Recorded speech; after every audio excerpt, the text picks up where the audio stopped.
So the graph of the function f of x equals sine of x is shown. It says, what's the domain? I say this all the time to kids. It's so much easier to remember what a domain restriction would be. So let's talk about that. Domains can only be restricted by a 0 in the denominator or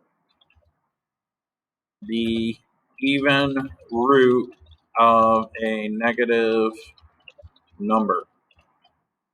And I'll write an example of this in a second here.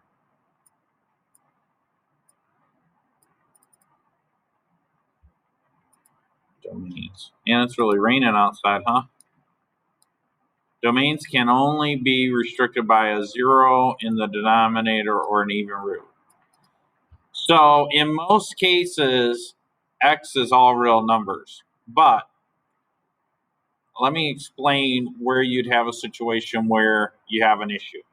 Let's take g of x is equal to 2 over x plus 3.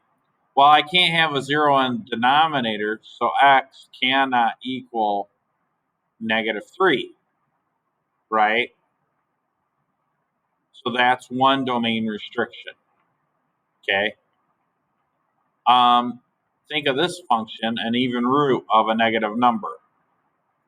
If I take the square root of x plus 4, x plus 4 has to be greater than or equal to 0. It can't be negative. I can take the square root of 0, but it can't be negative. Another way you could write that is x plus 4 cannot be less than 0. So then if you solve that by subtracting 4 from both sides,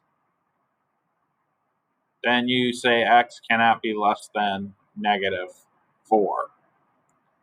But unless you see a square root symbol or you see x in the denominator, in most cases, all other cases,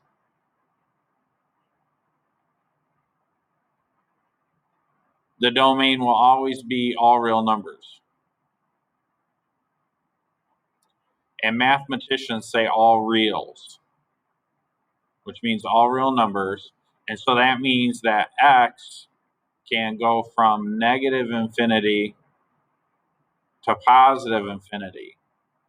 So B is our answer. Now, if we look at the graph, this pattern just goes on forever.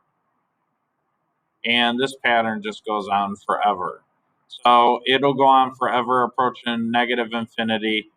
It'll go on forever approaching positive infinity. Okay? That's it on that one.